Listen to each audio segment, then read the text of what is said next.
अर्जुन कह रहे हैं, हे कृष्ण, यदि कर्म की अपेक्षा ज्ञान श्रेष्ठ है तो हे केशव, तुम मुझे ऐसे हिंसक कर्म में क्यों ढकेल रहे हो? समस्या का यही आखिरी उत्तर है। कर्म तो तुम्हें करना ही पड़ेगा, कर्म तो तुम प्रतिपल कर रहे हो, कोई नहीं बच सकता कर्म से। बस ये देख लो कि तुम्हारा कर्म आ कहां से रहा है, भीतर के बेहोश अंधेपन से या तुम्हारी निष्कामता से।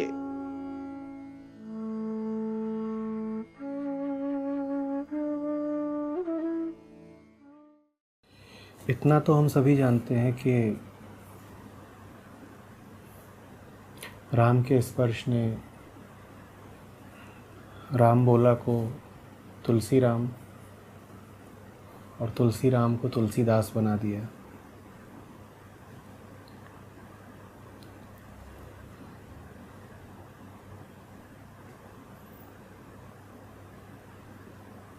लेकिन याद रखना होगा कि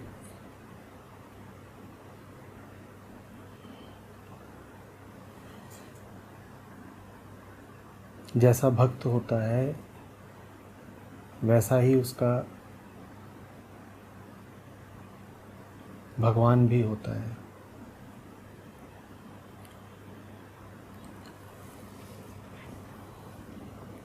भगवान तो भक्त को रचता ही है।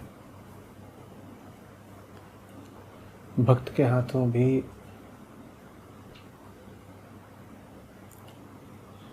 भगवान की रचना निरंतर होती रहती है।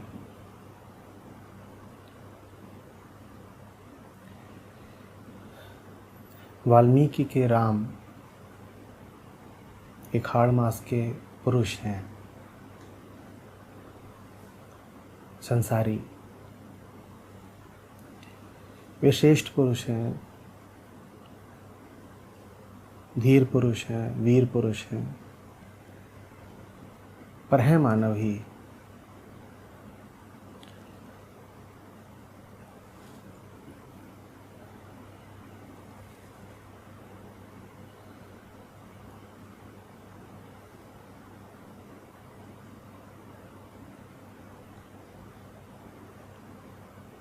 तुलसी राम ने तुलसीदास होकर राम को भी निराकार से साकार कर दिया। तुलसी के राम परम ब्रह्म हैं। तुलसी के राम तुलसी के हृदयपति हैं। तुलसी को राम प्यारे हैं, राम कथा प्यारी है, राम के संगी प्यारे हैं, राम के भक्त प्यारे हैं। तुलसी के लिए ये पूरा जगत राम का ही फैलाव है।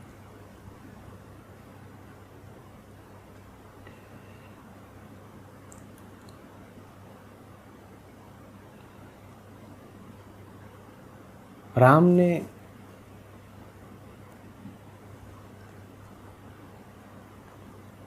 तुलसी को अपना उपहार दिया।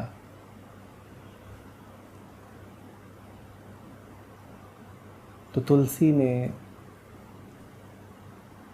अध्यात्म की श्रेष्ठतम परंपरा में उस उपहार को जगत में बांट दिया।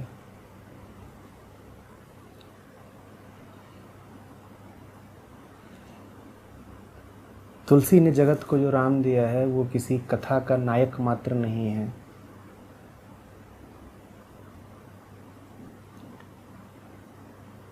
वो किसी भी कथा से बहुत आगे का है।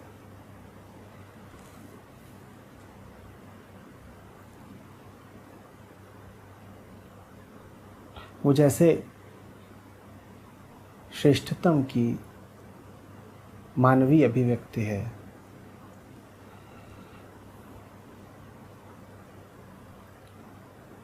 जिसे निर्गुण सगुण होके उतर आया हो। और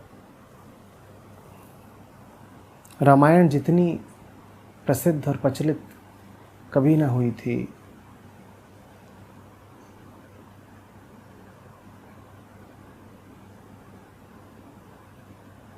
उतनी रामचरितमानस हुई।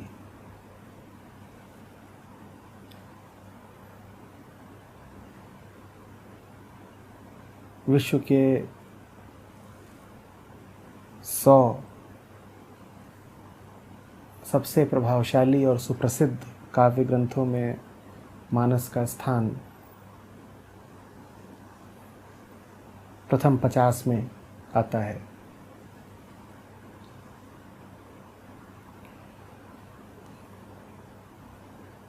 क्यों मिली उसे इतनी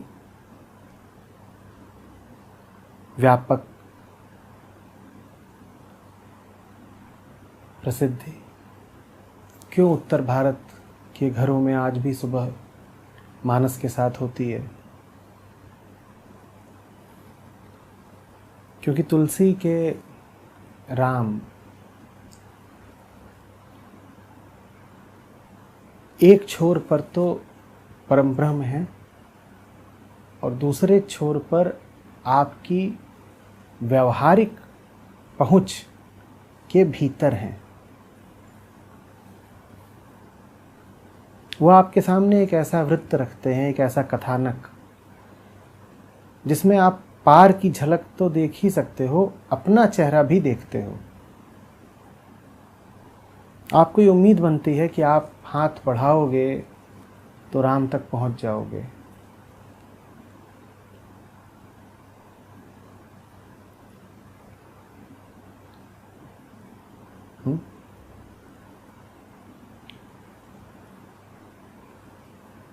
वाल्मीकि के राम को भगवत्ता से ओतप्रोत कर उन्होंने राम को घर घर का राम बना दिया।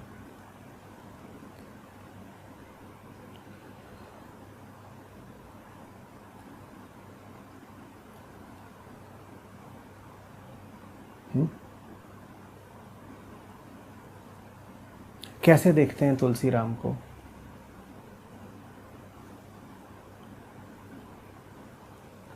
सिया राम मैं सब जग जानी, करहूँ प्रणाम जोर जुग पाणी।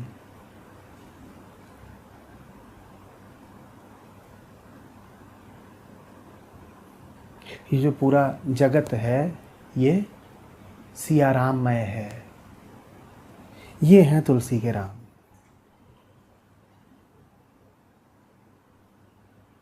क्या तुलसी के राम एक पुरुष मात्र हैं? नहीं, बिल्कुल नहीं। क्या तुलसी के राम निराकार ब्रह्म हैं? नहीं, वो भी नहीं। तुलसी के लिए राम एक ऐसी जीवंत वास्तविकता है जो जगत की तो निश्चित रूप से है, पर जिसमें आपको लगातार जगत के पार की भी झलक मिलती है। यही कारण है तुलसी के राम की विराट उपस्थिति का। यही कारण है कि वो जगत द्वारा इतने व्यापक रूप में स्वीकार किए गए हैं। सिया राम मैं सब जग जानी। ये जो पूरा जगत है, राम इसके पात्र नहीं है।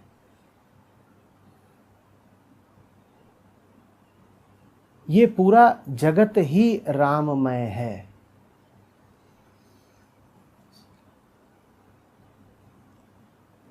तीन आपको शुरू में दिखाई देंगे।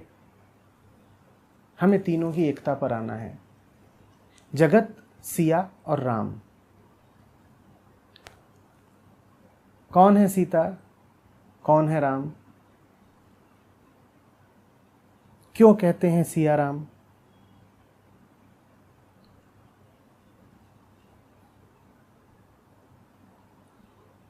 वाल्मीकि से पूछेंगे तो सीता राम की भार्या, मिथिला की बेटी, जिन्हें धनुर्यज्ञ में जीता गया।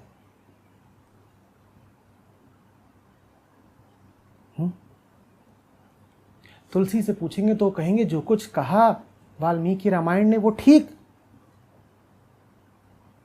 हम स्वीकार करते हैं उसे। निश्चित रूप से तथ्य यही कहते हैं कि सीता जनक की पुत्री, बड़ा स्वयंवर और धनुष और तमाम राजकुमार और रावण और बाणासुर और धनुष का टूटना,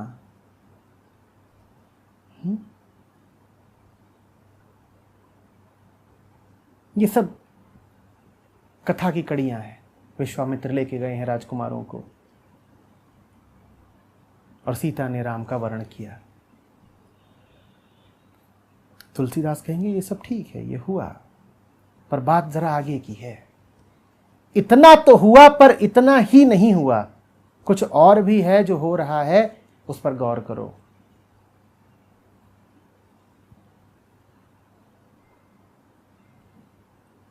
राम यदि ब्रह्म है तो सीता प्रकृति रूप में, स्त्री रूप में, देवी रूप में उस ब्रह्म का विस्तार।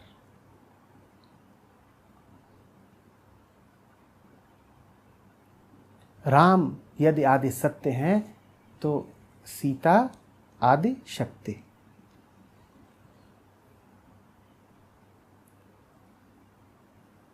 अब ये जो बात है ये तथ्य नहीं है, तथ्य तो यही है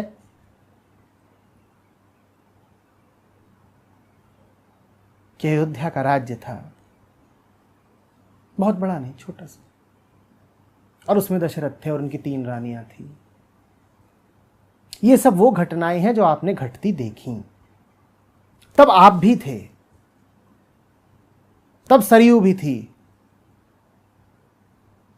आपने भी देखा कि हाँ दशरथ के 3 रानियां, आपने भी सूरज को उगते देखा, आपने भी सरयू के पानी को बहते देखा, आपने देखा राजकुमारों का जन्म, आपने देखा वो शिक्षा के लिए गए,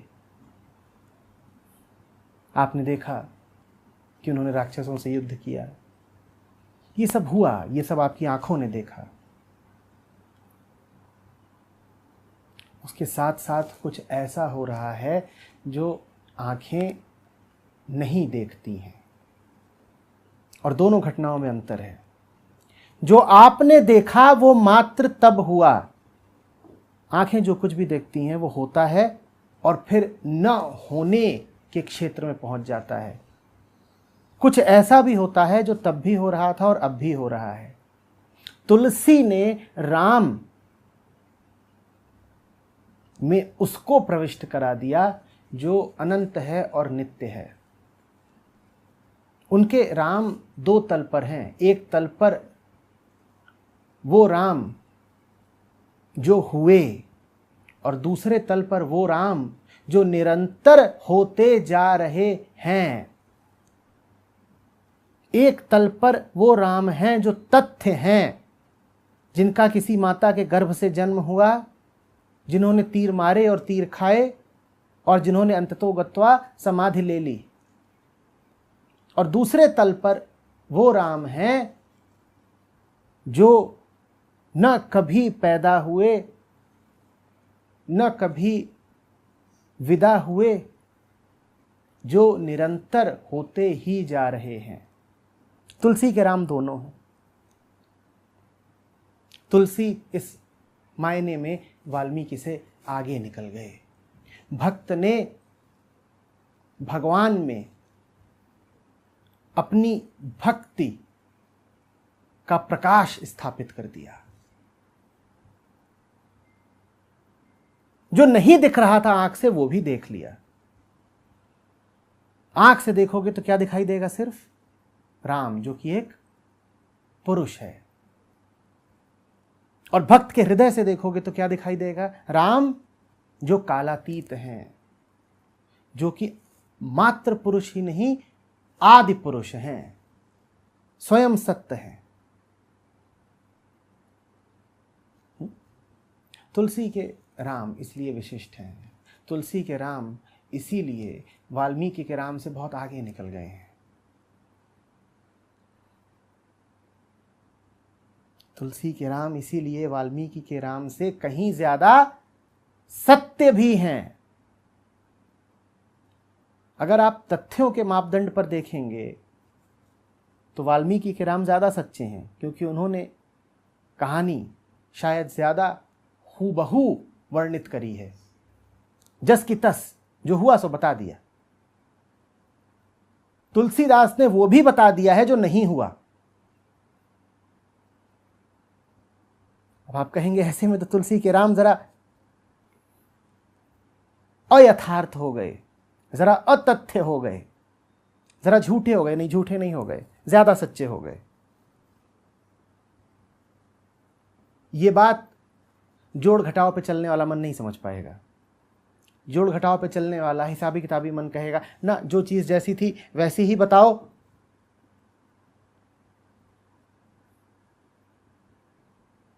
तब वो सच्ची मानी जाएगी। तुलसी वो भी बता रहे हैं जो नहीं हुआ, हुआ ही नहीं।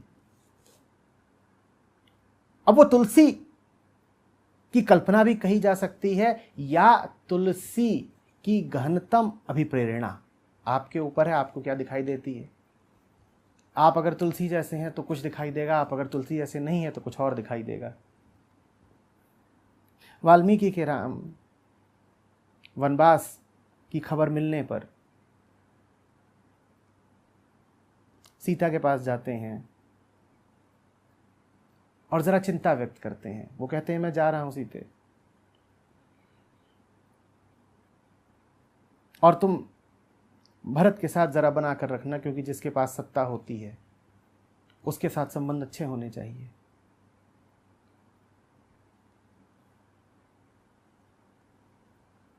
शायद ऐसा हुआ भी हो। हाड़ मास का कोई भी इंसान शायद ऐसी ही सलाह देगा अपनी पत्नी को जब वो उसे छोड़ के 14 वर्ष के लिए जंगल जा रहा हो। तुलसी के राम इसी मौके पर जब सीता के पास जाते हैं तो वो किसी चिंता से ग्रस्त नहीं है। उनमें पूरी धीरता मौजूद है, वो पूरी तरह शांत हैं। वो सीता को समाचार यूं देते हैं जैसे कुछ हुआ ही ना हो। आप तुलसी के शब्दों में इस मौके पर भी राम को करीब करीब मुस्कुराते हुए देख सकते हैं, जैसे राम को सब कुछ पहले से ही पता हो, और जैसे सीता की प्रतिक्रिया भी पहले से ही तय हो। कहां चिंता, कहां व्याकुलता, कहां भरत को लेकर शंका। आप जानिए सच्चा कौन है। अगर आप वही सब कुछ देखना चाहते हैं जो चारों तरफ घट रहा है, जो एक साधारण मन के दायरे के भीतर आता है, जिसे आंखें देख पाती हैं, कान सुन पाते हैं, तो वाल्मीकि ने जो दर्शाया है वो ज्यादा सच्चा है। पर अगर वो ज्यादा सच्चा है तो जीवन जीने लायक नहीं है। अगर वो ज्यादा सच्चा है तो आप प्यासे मर जाएंगे। अगर वो ज्यादा सच्चा है तो आप जिएंगे किस लिए। अगर वो ज्यादा सच्चा है तो ये विश्व फिर मशीनों का है, यंत्रों का है। इस विश्व में फिर कोई हृदय नहीं है, कोई प्रेम नहीं है, बस गणित है, हानि लाभ, पाना खोना, भय और लोभ, मोह और द्वेष, इतना ही है। तुलसी ने जो वर्णन किया है वो हो सकता है तथ्यों की कसौटी पर खरा ना उतरे, लेकिन फिर भी वो ज्यादा सही है, वो ज्यादा सच्चा है। दुनिया को उस वर्णन की जरूरत है, ठीक उस तरह जैसे शरीर को हृदय की जरूरत है। दुनिया को तुलसी के राम चाहिए।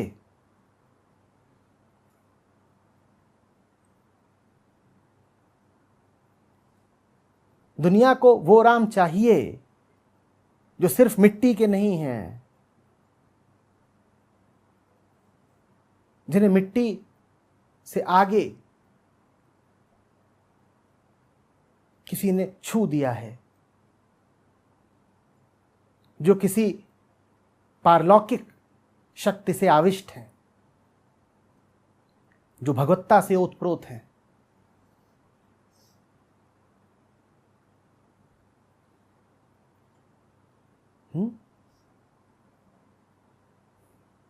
सिया राम मैं सब जग जानी। अयोध्या का राजकुमार थोड़े ही सारे जग में पसरा हुआ है।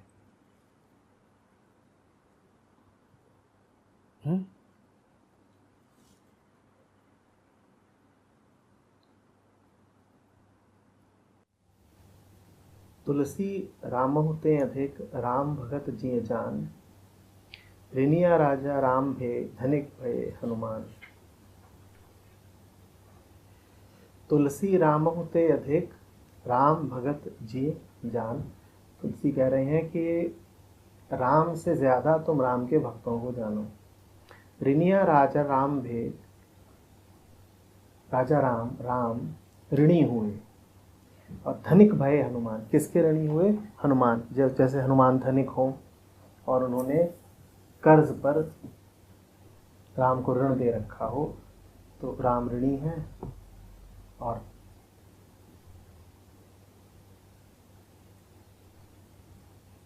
हनुमान साहूकार है, धनी है, जिन्होंने कुछ दिया है। ये बात क्या है? ये बात क्या है, ये समझने के लिए देखना होगा कि बात किसको कही गई है। बात हमसे कही गई है। तुलसी हमसे कह रहे हैं कि तुम राम को छोड़ो, राम के भक्तों को ऊपर मानो, राम से भी ऊपर मानो।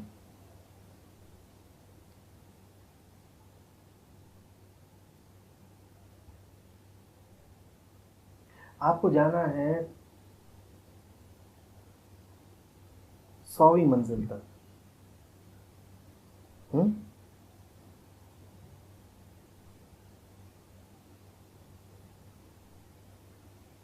और सीढ़ी है जो ले जाती है 100वीं मंजिल तक। एक तो यूं ही 100वीं मंजिल तक पहुंचना मुश्किल, सीढ़ी के माध्यम से, पर अभिलाषा 100वीं से नीचे की किसी की है नहीं। वो जो 100वां है, वो जो उच्चतम है, वो बहुत प्यारा है, वहीं जाना होगा आपको। बहुत प्यारा, आपका उससे कोई संबंध नहीं है, आप उसे जानते नहीं। आपका संबंध तो उसी से है जो आपके सामने है। और आपके सामने क्या है? आपके सामने है सीढ़ी का सबसे निचला पायदान।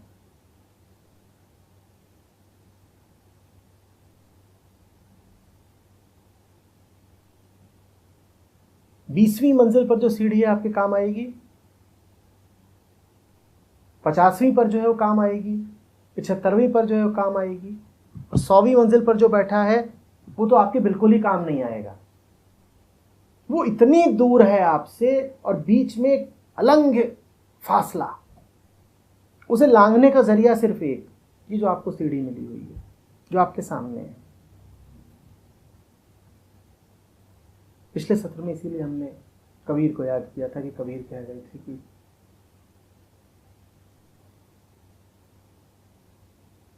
हरि रूठे गुरु ठौर है, गुरु रूठे नहीं ठौर।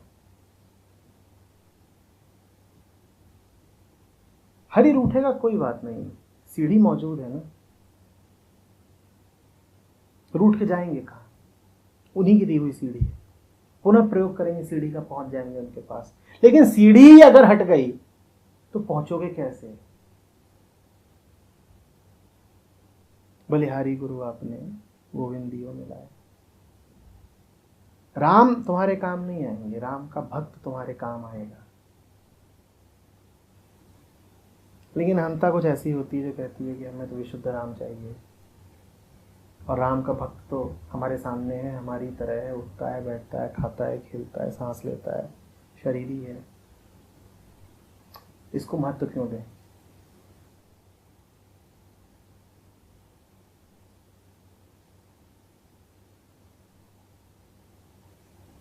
तुम देखो तुम्हारे उपयोग का क्या है, व्यवहारिक रहो, कल्पनाओं में, आदर्शों में मत जियो। सत्य कोई आदर्श होता नहीं।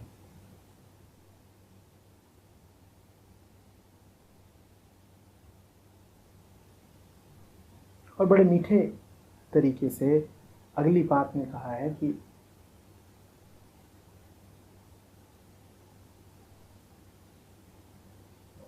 भक्तों के तो स्वयं भगवान भी ऋणी हो जाते हैं।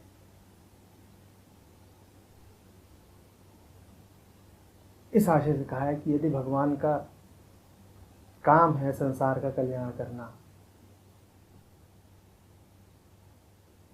तो वो कल्याण तो वो भक्तों के माध्यम से ही कर सकते हैं।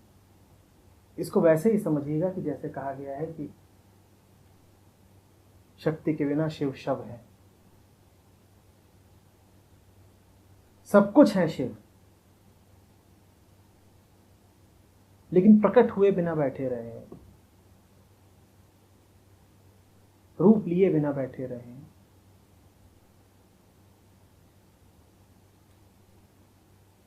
तो उनके लिए तो कुछ भी नहीं है जिन्हें उनकी सबसे ज्यादा जरूरत है।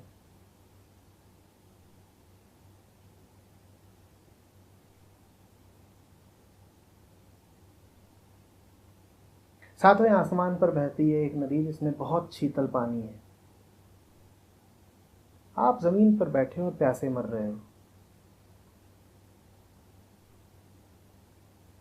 उस विशाल नदी से कहीं ज्यादा कीमती है आपके लिए वो अंजलि, वो हथेली जो 4 बूंद पानी आप तक ले आ दे।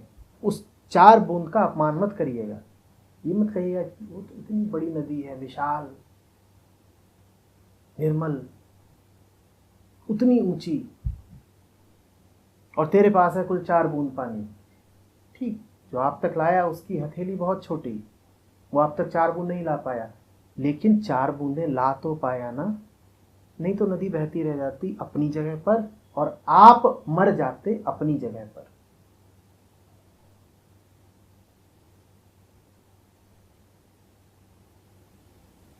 समझ में आ रही है बात? उसी बात को तुलसी कह रहे हैं कि नदी स्वयं उपकार मानती है, एहसान मानती है उस हथेली का जो उसकी 4 बूंदें उन प्यासों तक ले जा पाती है जो तरस रहे हैं उसके लिए।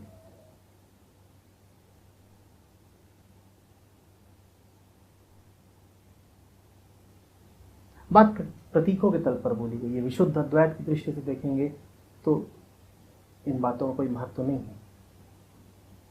विशुद्ध अद्वैत तो कहेगा कि जो बह रही है नदी और जो है हथेली और जो ये 4 बूंदें, ये सब एक ही हैं।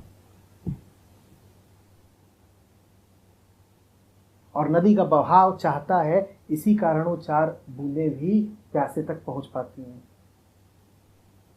नदी का भाव न चाहता होता तो वो बूंदें न पहुंच पाती। वो बात बिल्कुल ठीक है अपनी जगह,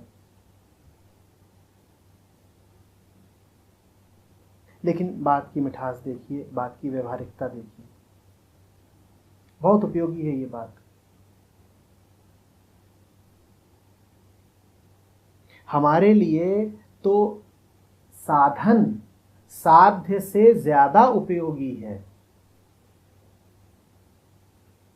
क्यों?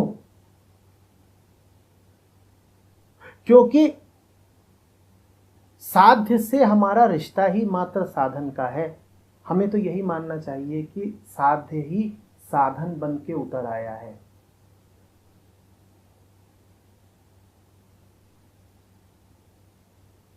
तुम बैठे हो अपने घर में और पंगु हो तुम, और रास्ते नहीं जानते हो दुनिया के, और प्रीतम ने तुम्हें लेने के लिए गाड़ी भेजी है। कितनी इज्जत और कितना प्यार देना चाहिए तुम्हें उस गाड़ी को, और उस गाड़ी की उपेक्षा करके दशा क्या होनी है तुम्हारी।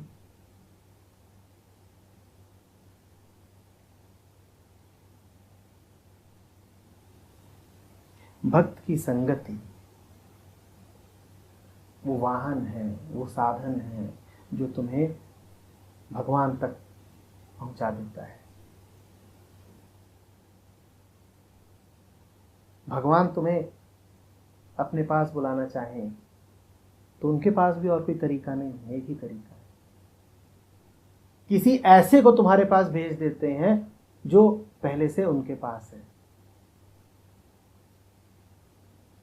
एक आग लगे, घर में फंसे हुए हो तुम, तुम्हें बाहर निकालने का और तरीका क्या है?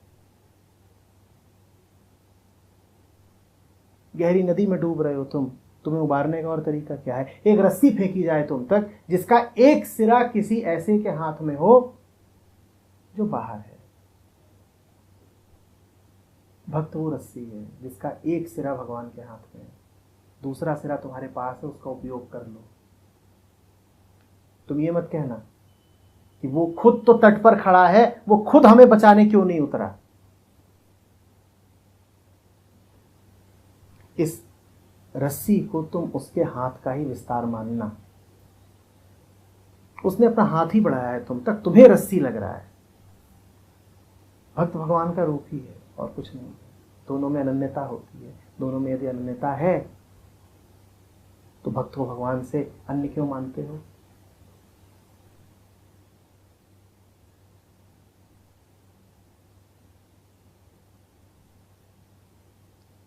इस सूत्र पर गौर करना। तुम्हारे लिए न तो वो काम का है जो विशुद्ध संसार का है और न तुम्हारे लिए विशुद्ध सत्य काम का है। दोनों तुम्हारे लिए महत्वहीन है।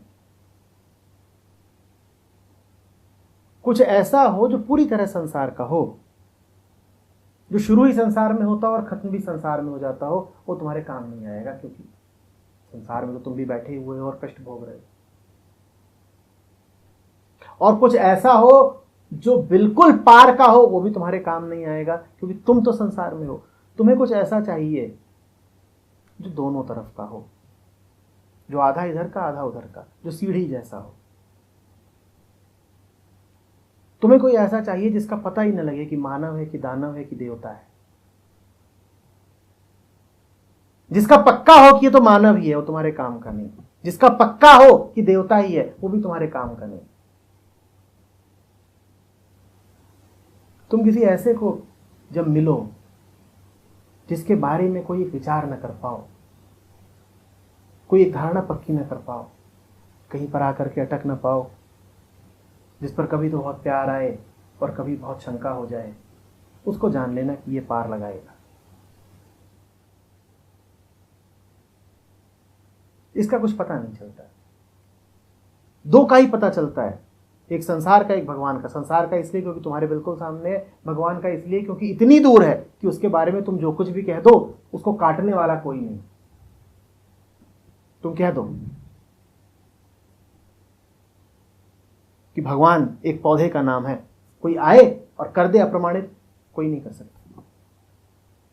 तुम कह दो कि सत्य के 5 हाथ होते हैं, आके कोई करते प्रमाणित। तुमने इतनी कहानियां गढ़ी हैं, कोई कहानियां आज तक झूठी सिद्ध हुई? तुमने इतने देवता रच लिए हैं, कोई देवता आज तक झूठा साबित हुआ? सत्य तुमसे इतनी दूर है कि तुम उसके बारे में जो कुछ भी कह दोगे वही चल निकलेगा। दुनिया में तुम किसी गांव, किसी शहर पहुंच जाओ, दुनिया के किसी कोने में, वहां सत्य को लेकर के कोई ना कोई बात चल ही रही होगी और कोई नहीं है जो उसे झूठा साबित कर सके।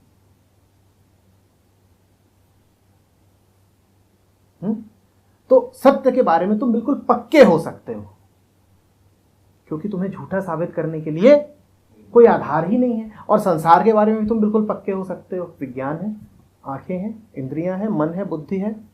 तुम बिल्कुल पक्के हो सकते हो कि ये दरवाजा ही है और ये इसका नाप जोक है।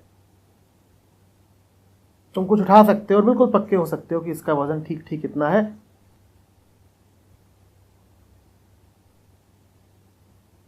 पार तुम्हें वो ले जाएगा जिसके बारे में तुम कहीं पक्के ना हो पाओ, जिसके बारे में तुम जो भी छवि बनाओ वो गड़बड़ सिद्ध हो जाती है। बस थोड़ी देर पहले कहा कि पता ही ना चले कि देवता है कि दानव है कि जाने सिर्फ मानव है।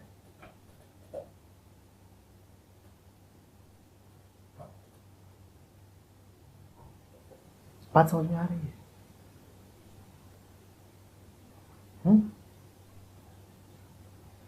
वो कहलाता है फिर भक्त।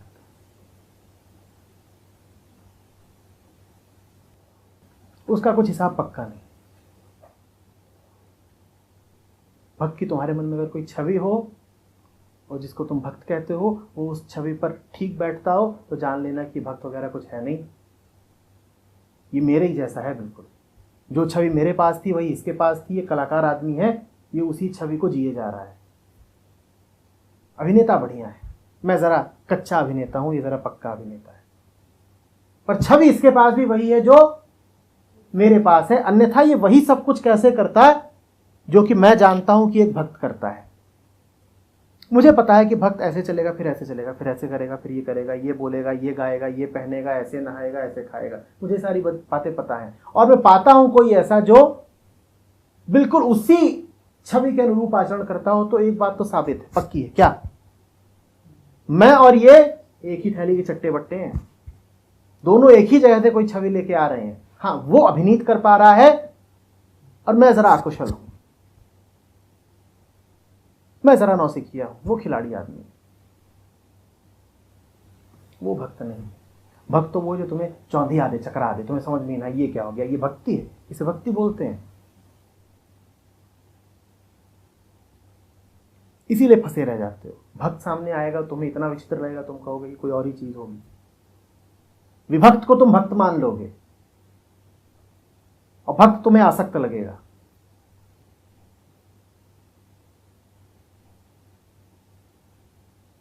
और इसीलिए नकली भक्त बनना बहुत आसान है।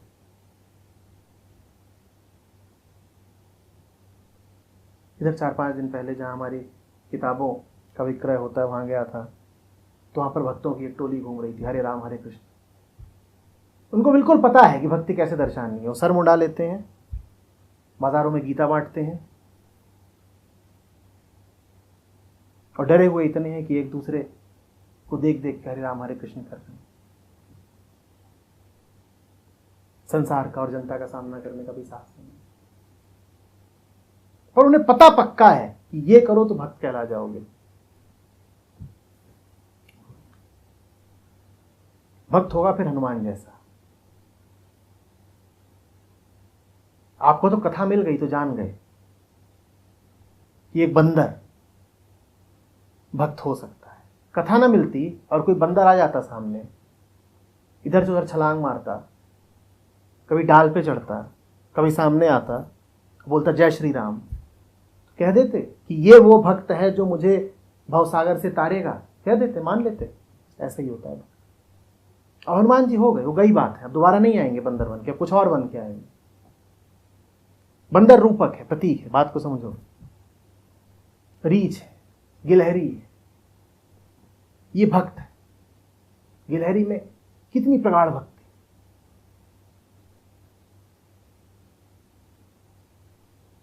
पर वो सब अवतारी राम के साथ गए। जैसे राम अनंत है वैसे ही भक्त भी अनंत है और भक्तों की दशा भी अनंत है। कितने भी तरीकों से आ सकते हैं। अब जब आपके सामने आएंगे कुछ एकदम ही नया होगा जो कभी पहले नहीं था।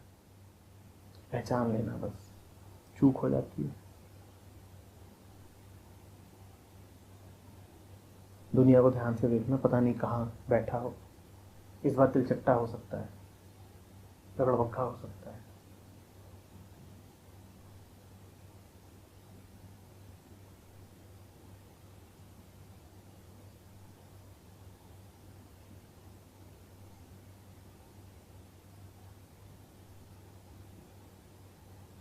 जो तुम्हें चकरा दे वहां ही संभावना मानना।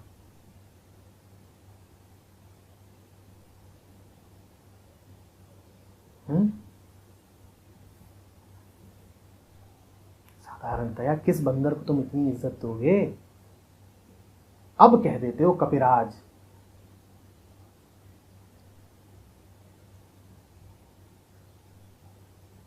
कहानी सामने इसके बोल देते, अन्यथा तो कोई बंदर आए और राम राम करे तो चकरा ही जाओगे। ऐसी ही स्थिति मानना।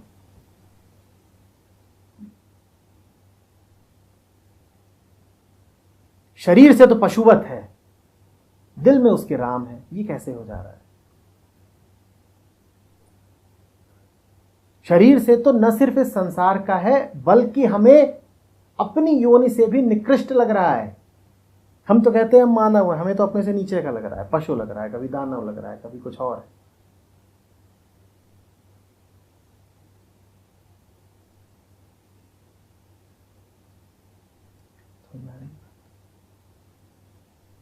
एक दूसरी दृष्टि से देखो, एक दूसरे तल से देखो, तो बात सीधे सीधे इसकी है कि इधर उधर तुम दिमाग ज़्यादा लड़ाओगी मत। ठीक तुम्हारे सामने जो सूत्र हो, जो सिरा हो, उसको पकड़ लो। जो आजकल मुहावरा बहुत फैला हुआ है, वर्तमान में जीना, वास्तव में वर्तमान में जीने का यही अर्थ है। भगवान को छोड़ो, भक्त को पकड़ो, क्योंकि सामने वही है, बरत वही रहा है, वही वर्तता है, वही सामने है।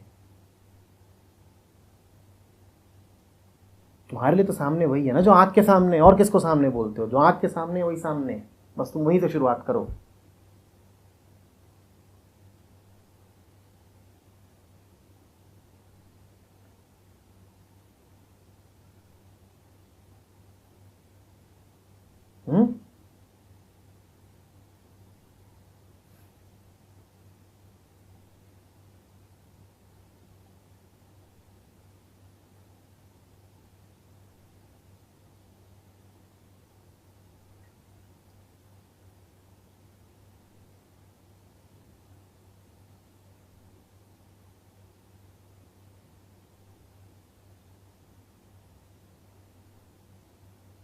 हम सब बड़े चमत्कारी लोग हैं।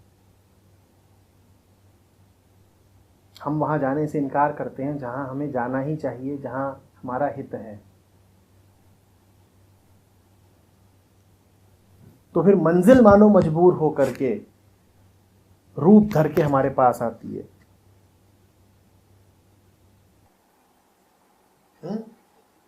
जैसे आपने अपने लाडले बच्चे को 5 सवाल दिए हों हल करने के लिए, और उससे हल ना होते हो,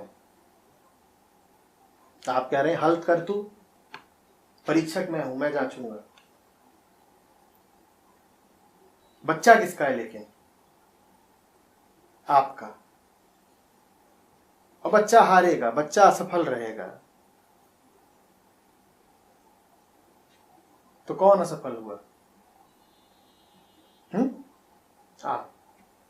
तो आप ही ने तय किया है प्रश्न पत्र, आप ही है परीक्षा के निरीक्षक, और आप ही होंगे उस प्रश्न पत्र के परीक्षक। और फिर आप ही हौले से जाते हैं और कहते हैं ये ऐसे नहीं, ऐसे होगा तो ठीक से। ये होता है अवतार। तुम्हारे तो बस की है नहीं, तो फिर वही आके नकल करा देता है।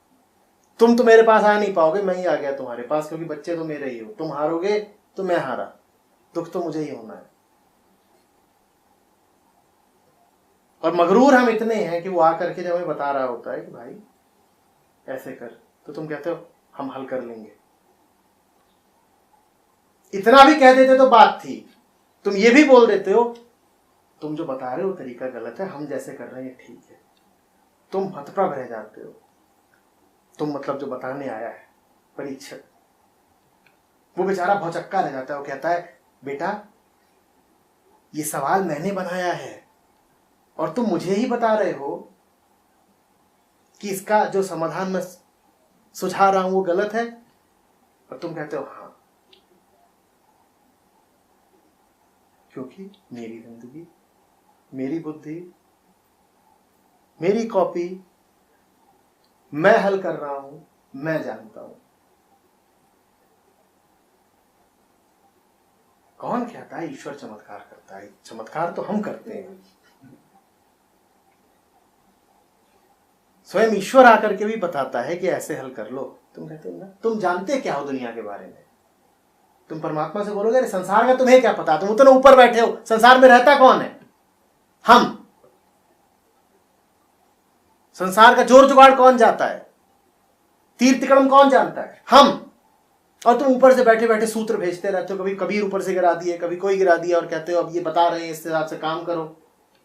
तुम वहां बैठे हुए हो, खाली पुलाव पका रहे हो, कल्पना में बहुत रहते हो तुम्हें संसार का कुछ पता नहीं। हकीकत हम जानते हैं, हम बाशिंदे हैं यहाँ के, हम रोज सुख दुख झेलते हैं। जाके पाँव न फटी पिपाई, वो क्या जाने पीर पर आई। तुम तो वहां बैठे हुए हो सच्चिदानंद आनंद मूर्ति, तुम्हें कुछ पता है दुख का? तुम बताओ दुख क्या होता है? तुम्हें पता है दुख? दुख हम जानते हैं, हम संसारी हैं। जब दुख हम जानते हैं तो दुख से मुक्ति भी तो हम ही करेंगे ना, तुम आओगे ऊपर से। अब परमात्मा ही भौचक्का है, कोई जवाब नहीं है उसके पास। बात तो तुम्हारी बिल्कुल ठीक है, दुख तो वो जानता नहीं, दुख तो तुम ही जानते हो। और तुम उससे ऐसे सवाल करोगे तो वो जवाब ही नहीं दे पाएगा। तुम उससे कहोगे तुम बेहोशी जानते हो, वो कहेगा। तुम उससे कहोगे तुम पागलपन जानते हो, विक्षिप्तता जानते हो, दरिद्रता जानते हो, छीछा लेदर जानते हो, वो कहेगा मैं परमात्मा हूं, ये सब तो मैं जानता नहीं, मेरी तो छीछा लेदर कभी होती नहीं। तुम बोलोगे छीछा लेदर हमारी होती है। तो जानता कौन है? हम। तो तुम यहां से अब दफा हो जाओ। और तुम्हारा तर्क अकाट्य है, बात तुमने ठीक बोली। तुम बोलोगे मेरी जिंदगी से तुम वाकिफ कहां हो?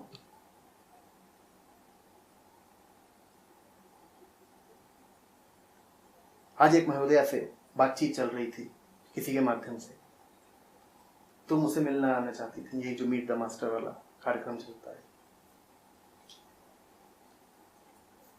तो जो साहब मध्यस्थता कर रहे थे उन्होंने कहा कि उन्होंने अंततः एक ऐसा तर्क दे दिया जिसका कोई जवाब नहीं है। उन्होंने कहा ना वो मेरे बारे में जानते क्या है, मैं स्त्री हूं, स्त्री तो वो है नहीं।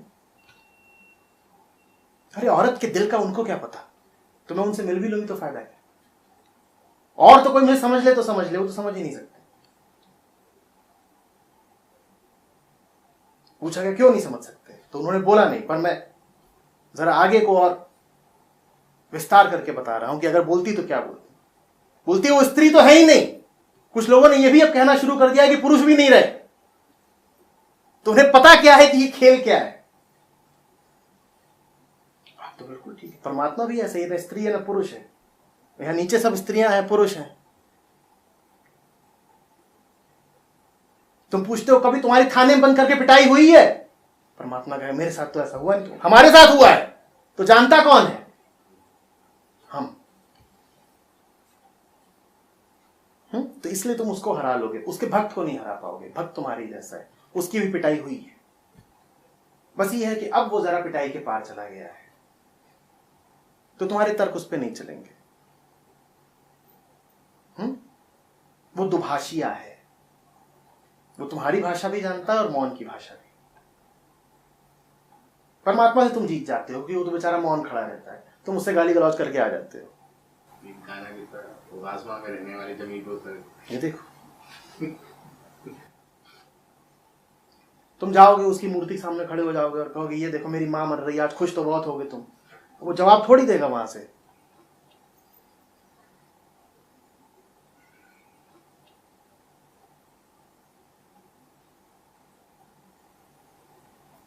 तुम्हें भक्त चाहिए जो जवाब दे सके, जो दुभाषिया हो, जो तुम्हारे तल पर भी होता हो, जो तुम्हारे कान भी पकड़ सके और थप्पड़ भी मार सके, फिर सहला भी सके।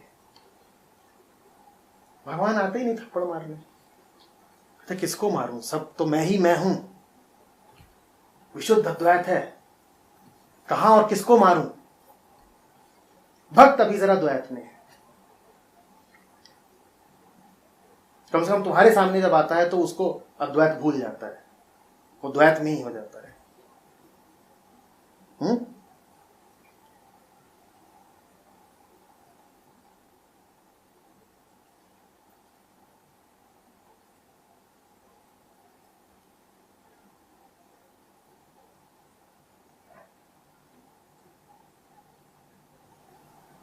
एक कॉलेज ही लड़का मिलने आया, दो चार बातें मैंने कुछ बोली। बोलता आपने कभी गांजा मारा है? मैंने कहा बाद में बताऊंगा, पर क्यों पूछ रहे हो? बोला अगर आपने नहीं मारा तो मैं आपसे बात ही नहीं करना चाहता, क्योंकि मुझे उसी दशा में कुछ अनुभव होते हैं।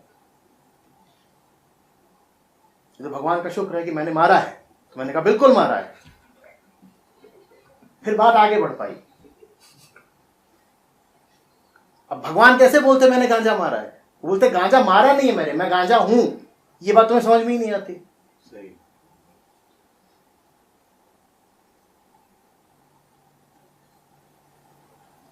अभी यहां बैठा हुआ है, इससे इसी के तल पे तो जाके बात होगी।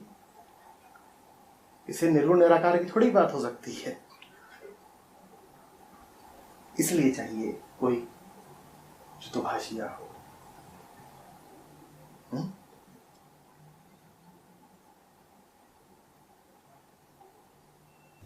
भगत हेतु भगवान प्रभु राम धरेउ तनुभूत, किए चरित पावन परम प्राकृत नर अंगूर। भक्तों के हित की खातिर ही राम ब्रह्म, ब्रह्म राम ने मनुष्य राम का शरीर रूप धारण किया और धरती पर मनुष्य संबंधी, मनुष्य के तल पर बहुत सारी लीलाएं करी।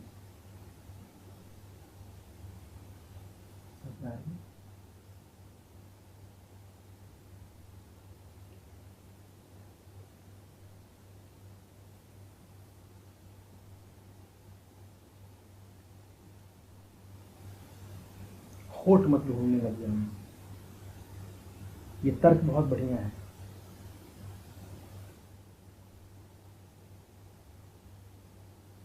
जब तक वो दूर रहे तो तुम कह दो कि तुम तो इतने दूर हो, हमारा तुमसे नाता क्या, हम तुम्हें जानते नहीं।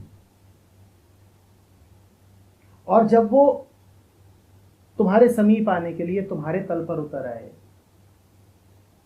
कुछ कुछ तुम्हारे समान आचरण करने लगे, तब तुम उससे कह दो कि तुम तो हमारे ही जैसे हो, हमारा तुमसे नाता क्या।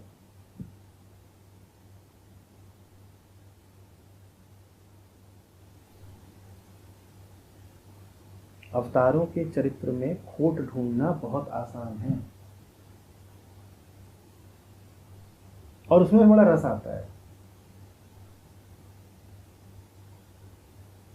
बचे रहने का मौका मिल जाता है।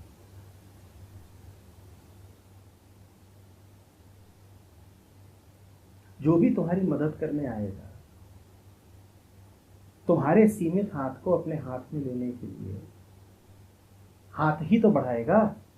असीमित का हाथ थाम पाओगे?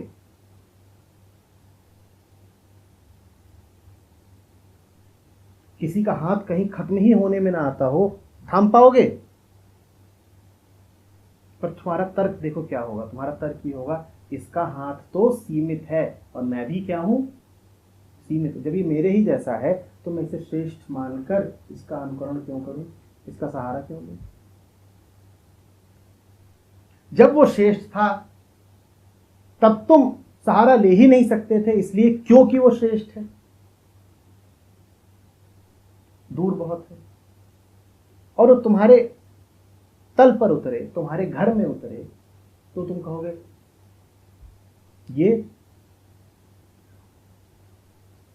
ये तो इधर के ही, हमारे ही घर के आसपास भटकते रहते हैं, लोकल हैं।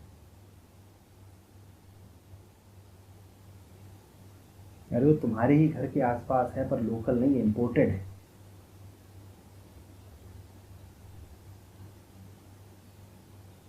आयातित है, किसी और आयाम से उतरा है।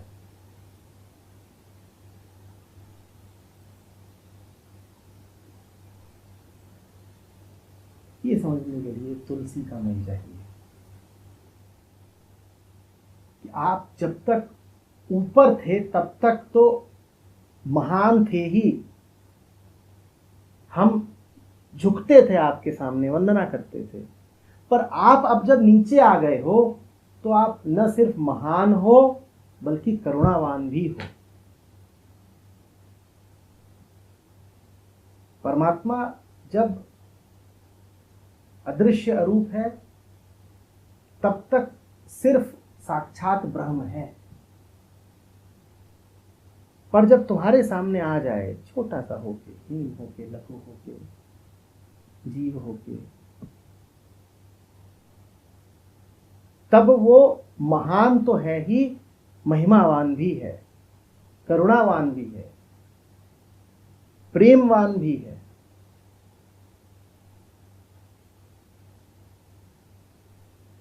बड़ा जब छोटे की खातिर छोटा हो जाए तो जान लो कि वो और बड़ा हो गया।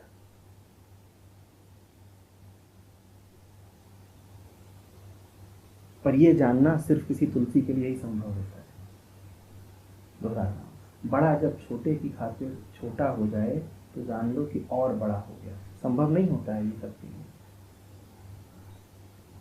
हिमालय की ऊंचाइयों पे चढ़ के भगवत प्राप्ति का यत्न तो बहुतों ने किया है, लेकिन ये साहस, ये दुस्साहस, ये दैवीय साहस किसी किसी में ही होता है कि वो अपने आप को कीचड़ में, रसातल में डुबो दे और वहां जो आखिरी हीनतम इंसान बैठा हो उसके प्रेम में, उसकी सेवा में भगवान को पाए। इसमें तो बड़ी उपलब्धि है, बड़ा अहंकार है कि दुनिया को छोड़ करके मैं दुनिया के तल से ऊपर हिमालय की चोटी पे चढ़ गया और वहां मैंने भगवान को पा लिया, सत्य को पा लिया, मैं विजेता हूं, मेरा अभियान सफल रहा। ये वैसी ही बात है कि जैसे राजा कोई सेना लेकर के पहाड़ पार करके कोई देश जीत ले, वैसे ही तुम भी पहाड़ की चोटी पे चढ़ के भगवान जीत आए। अभियान है दोनों, सिकंदर हो गए। तुमसे कहीं ज्यादा बड़ा वो हुआ जिसको अब चोटी पे जाने की जरूरत है, जो कहता है चोटियों पे नहीं जाना। चोटियों पे तो वो जाते हैं जिनमें हीन भावना होती है, जिन्हें लगता है चोटियों पे कुछ मिल जाएगा। हम तो अब दलदलों में धंसते हैं, हम तो अब पाताल में बसते हैं, हमें नीचे जाना है। नीचे जाना आसान नहीं होता है, दाग ही दाग लगते हैं, धब्बे ही धब्बे लगते हैं। और दुनिया कहती है जरूर नीचे में कोई आकर्षण है, इसलिए तुम नीचे की ओर जाते हो बार बार। दुनिया कहती है जरूर अभी तुम्हें नीचे का कुछ स्वार्थ है, जरूर जो निम्नतम है वो तुम्हें भी आकृष्ट करता है, जरूर जो निम्नतम है वो तुम्हारे भीतर की निम्नतम को आवाज देता है, जरूर तुम्हारे भीतर भी कुछ हेय है, जरूर तुम्हारे भीतर भी कुछ है जो हीनता की ओर आकृष्ट होता है। तभी तो तुम पाताल में गोता मार रहे हो और तुम ये सब सुनते हो, पर तुम कहीं बहुत पक्के हो चुके हो अंदर। तुम्हें पता है कि तुम्हें क्या है जो खींच रहा है। तुम्हें पता है कि तुम्हारा वक्त अब चोटी पर जाकर के कुछ पाने या लूटने का नहीं है, बल्कि पाताल की गहराइयों में जाकर कुछ बांटने का है। तुम बांटते हो। जो नीचे उतर के बांटे वो परमात्मा से दृश हो जाता है। परमात्मा यही तो करता है, वो नीचे उतरता है और बांटता है। तुम भी अगर नीचे उतर के बांट पाए तो तुम परमात्मा से दृश हो गए।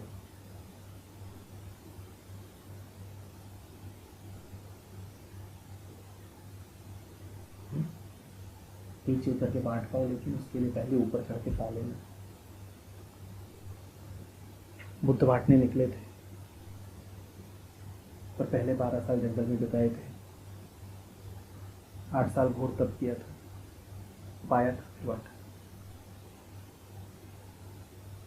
बुद्ध गांव गांव शहर शहर जीवन भर इसलिए नहीं फिरते रहे क्योंकि उन्हें शहरों का, बाजारों का आकर्षण था, या गांव में लोगों से जरा बातचीत करनी थी, दो व्यवहार करना था। गांव गांव इसलिए नहीं जाते थे कि वहाँ बढ़िया पका हुआ अन्न मिलता था, स्वादिष्ट भिक्षा मिलती थी।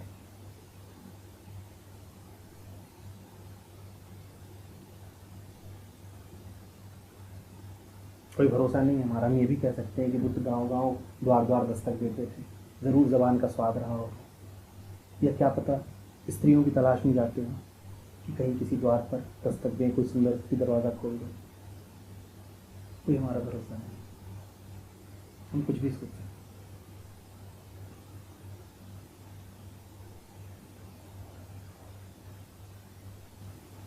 या क्या पता अपने अनुयायी बनाने के लिए आते हो कि जाऊंगा लोगों से मिलूंगा तो मेरे अनुगामियों की, चेलों की संख्या बढ़ेगी, मेरा संघ सशक्त होगा।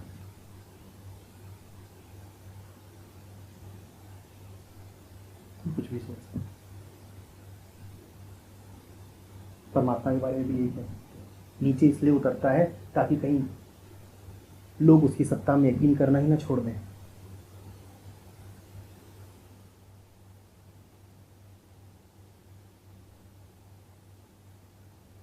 प्रेम बस में यकीन नहीं है, ये मानने में जान जाती है कि ऐसा कोई हो सकता है जिसे तुमसे कुछ चाहिए नहीं।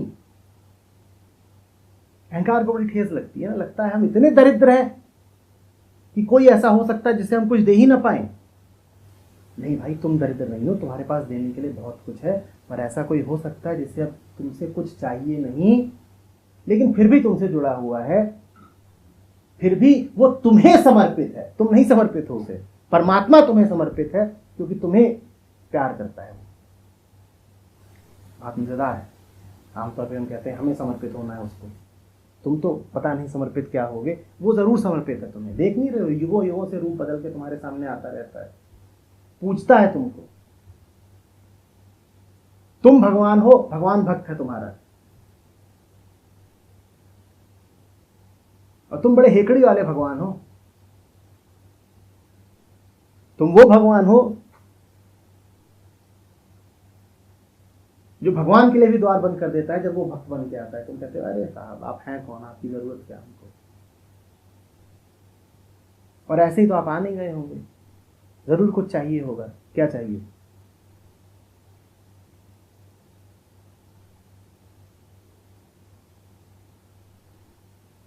तुलसी ममता राम सो समता सब संसार, राग न द्वेष न दोष दुख, दास भरे भव पार।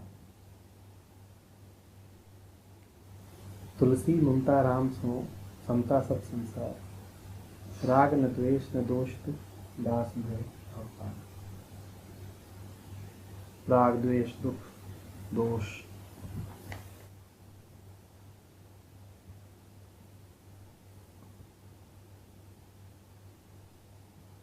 राम से ममता, संसार में समता।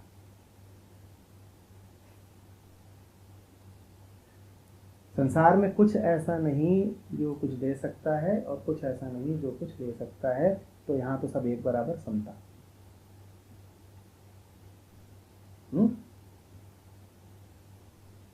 यहां तो कोई हमारे सामने विकल्प रखे ही नहीं,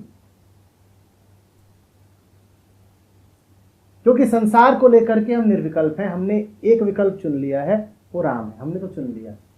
अब यहां पे तुम क्या विकल्प दिखा रहे हो?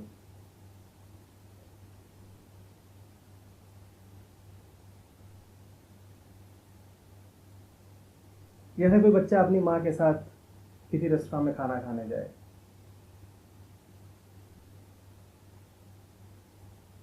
या आप अपने किसी स्वजन के साथ या अपने प्रेमी के साथ खाना खाने जाएं,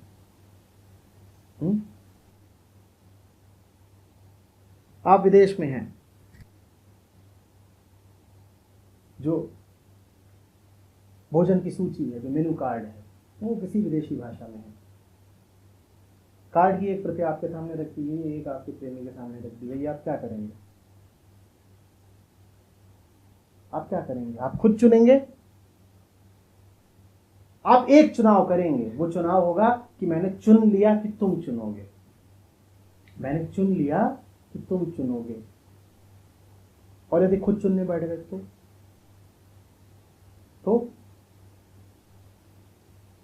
तो ही होगा जो होता है हमेशा। जीवन भर जो चुनाव करे हैं, उनका जैसा स्वाद मिला है वैसा ही स्वाद फिर मिल जाएगा उस रास्ता में। भक्ति ही बुद्धिमानी है। भक्ति निर्बुद्धि होने का नाम नहीं है। ये परम बुद्धिमानी की बात है कि मैं तुझको चुनने दूं। तू मां है, तू प्रेमी है, तू चुन दे, मेरा काम तू कर दे। ऐसा नहीं कि मैंने चुना नहीं, ऐसा नहीं कि मैं मूड हूं, मैंने चुना। मैंने क्या चुना? मैंने तुझे चुना। मैंने तुझे चुना, आगे के चुनाव तू कर। मैंने तुझे चुना, अब तू चुन जो चुनना हो मेरे लिए, जो मेरे हित में हो तू चुन, क्योंकि मैं तो चुनूंगा तो गड़बड़ हो जानी है। मैं संसार को जानता नहीं, मैं किसको जानता हूं? मैं तुझको जानता हूं। संसार तो न जाने कौन सी भाषा में है, मैं जानता नहीं, मैं तुझे जानता हूं। तू प्रेमी है, तू माँ है, मैंने तुझे चुना। और संसार तेरा है, तू संसार को जानता है, तू जो भी चुनेगा ठीक चुनेगा।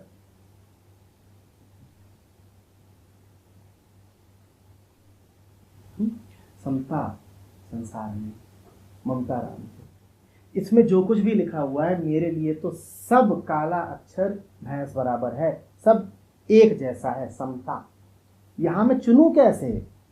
चुनने की बात तो तब आती है ना जब पता हो कि क्या क्या है। संसार में तो जो कुछ है वो ऊपर से कुछ और है, पीछे से कुछ और है। मुझे क्या पता? कार्य कारण का एक विशाल अनुमानीय तंत्र है। कहां जाकर के क्या ढूंढे कि क्या किससे हो रहा है और किसका क्या प्रभाव पड़ेगा, किसका क्या परिणाम निकलेगा, हम नहीं जानते कुछ। तो हम तो एक चीज करेंगे, जब भी विकल्प सामने आएगा हम राम को चुन लेंगे। राम माने शांति, राम माने श्रद्धा, राम माने भक्ति, राम माने आनंद, राम माने मुक्ति। जब भी कोई विकल्प सामने आएगा हम देख लेंगे ये विकल्प रखे हैं, हम मुक्ति को चुन लेंगे। मुक्ति फिर चुन लेगी कि इसमें से कौन सा विकल्प ठीक है। मतलब समझ रहे हैं? हमने सारे विकल्प देखे, हमने कहा हम नहीं जानते तुम क्या हो, हमें तो बस एक चीज देखनी है, तुम में से कोई ऐसा तो नहीं जो मुक्ति छीनता हो हमारी। हमने मुक्ति को चुना हुआ है। मुक्ति पैमाना है, मुक्ति निर्णायक है। अब मुक्ति चुनेगी कि मेरे लिए क्या ठीक, और मुक्ति फिर जो भी कुछ चुन ले मैं उसमें हस्तक्षेप नहीं करूंगा। ये होता है भक्ति करना, ये होता है राम से ममता, संसार में समता। हमने एक को चुना, उससे हमारी ममता है। मेरे तुम हो, तुम्हारा मैं हूं, हम दोनों एक हैं, हम में भेद नहीं।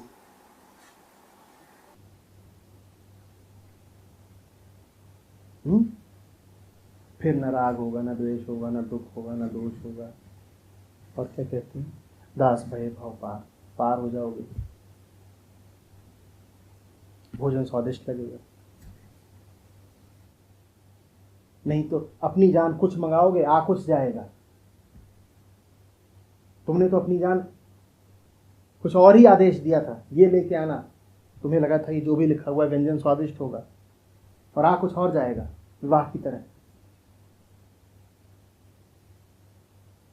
देखने में तो मेनू कार्ड में व्यंजन बड़ा ही स्वादिष्ट लगा था, अरे चलो मेनू कार्ड नहीं, शादी का कार्ड।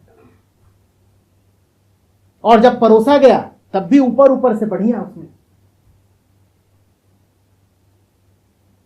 तब गर्म भी था ना, हॉट, पर जरा समय बीता, ठंडा पड़ गया, ऊपर की मलाई हटी, नीचे तो मामला ही कुछ और है, महंगा बहुत। और महा अपमान की बात यह कि इसको जो लेके आया है वो भी कहता है टिप दो।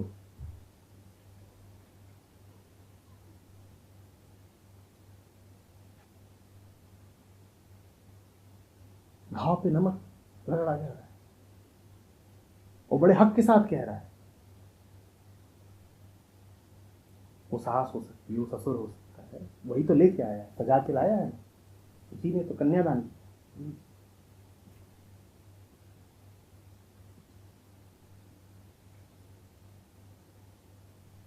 तुम चुनोगे तो ये होगा, तुम राम को चुनते हो।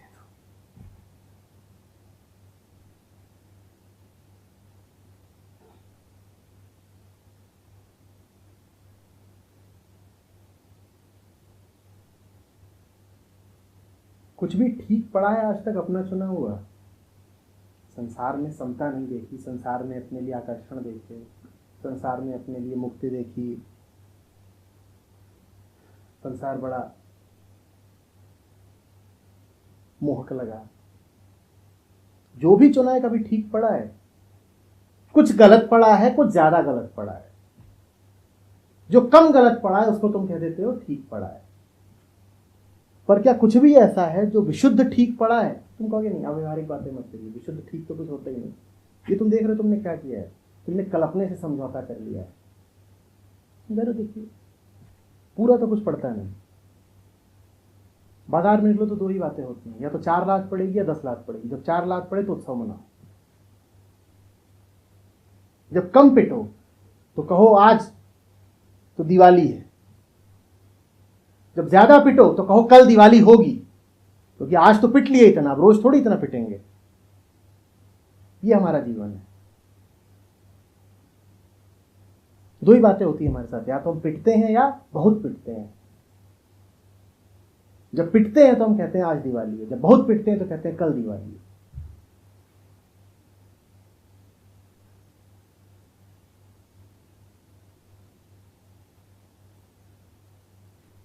और कोई आके कहे कि ऐसा जीवन संभव है जिसमें तुम न पिटो, जिसमें जरा तुम्हारी गरिमा हो, जिसमें वास्तव में तुम्हारा जरा सम्मान हो, जिसमें तुम्हारे लिए सुख चैन हो, चैन वाला सुख, आपके वाले सुख की बात नहीं करते। तो आप होगे ना, ये सब कपोल कल्पनाएं, आदर्शों की बातें, ये सब होता नहीं। हमसे पूछो, हम बाजार में बैठते हैं, हमें 60 साल का अनुभव है, काहे का? पिटने का। और यही हमारी श्रेष्ठता, हमारी पात्रता है। हम इतना पिटे हैं, इतना पिटे हैं कि हम पिटने पर महाकाव्य लिख सकते हैं। ये अलग बात है कि महाकाव्य लिखने के बाद भी पिटना रुकेगा नहीं।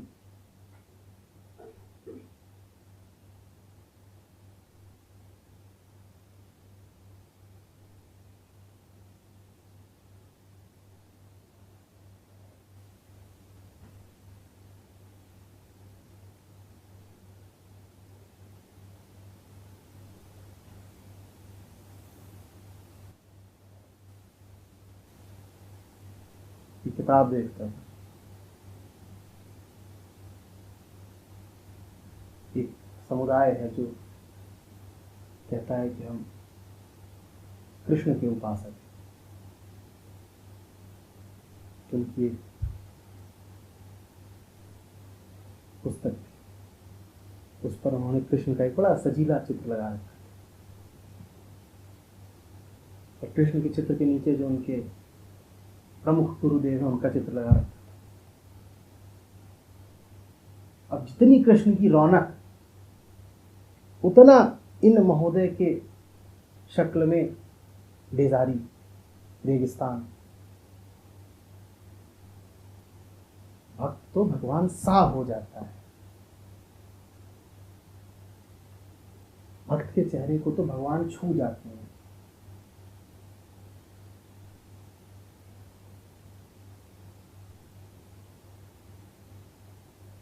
अगर तुम वास्तव में कृष्ण भक्त हो तो तुम्हारी शक्ल इतनी पिटी पिटी क्यों?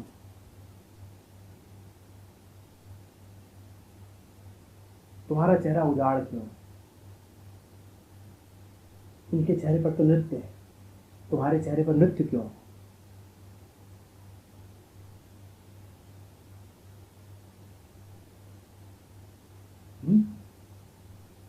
बाइबल कहती है God made man in his own image. तुम्हारे चेहरे पर कृष्णत्व तो क्यों नहीं है, वो छवि भी क्यों नहीं है?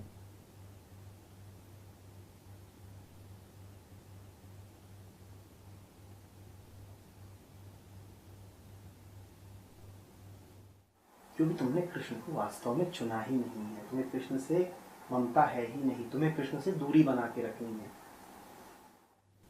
प्रमाण यह है कि तुम उल्टा चल रहे हो। कृष्ण केशव है तो तुम कहते हो हम सर उठा के चलेंगे, ये ममता है। तुम्हें जिससे प्यार होता है तुम उसका विपरीत दिखने की कोशिश करते हो। कृष्ण आसमानों में उड़ते हैं, तुम कहोगे कि मैं जमीन में रहूंगा कीड़े की तरह। पर तुम्हारा तर्क यही है, तुम कहते हो कृष्ण तो ऊपर के हैं, हम तो यूं ही हैं, भक्त हैं, नीचे के हैं। ये महामूर्खता है। ये तुम कृष्ण को नहीं चुन रहे, तुम संसार में ही चुन रहे हो, क्योंकि सारे युग्म और सारे विपरीत संसार में ही पाए जाते हैं।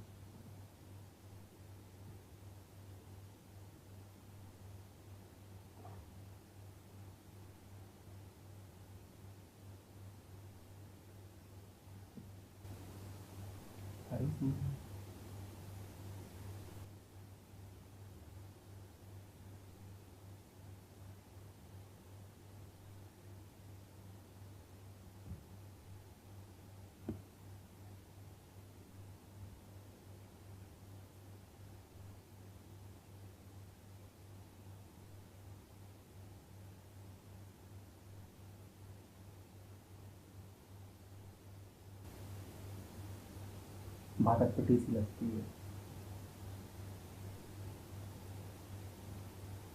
हमें इतना कुछ दिया गया था संसार में चुनने के लिए, और हम चुनते तो श्रेय दे पाते कि हमने चुना, हम निर्णय करते, हम बादशाह होते।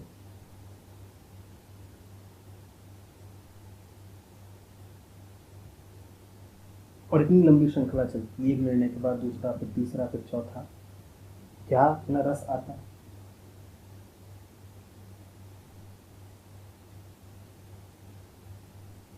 और हमने बागडोर ही किसी और को सौंप दी। हमने कहा ये जो पूरा मेन्यू कार्ड है, तू देख और तू जान कि मेरे लिए सब उत्तम क्या है।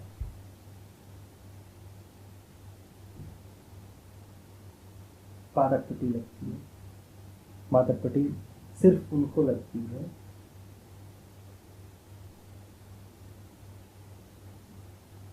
जिन्हें अपने हित से ज्यादा अपनी अकड़ प्यारी।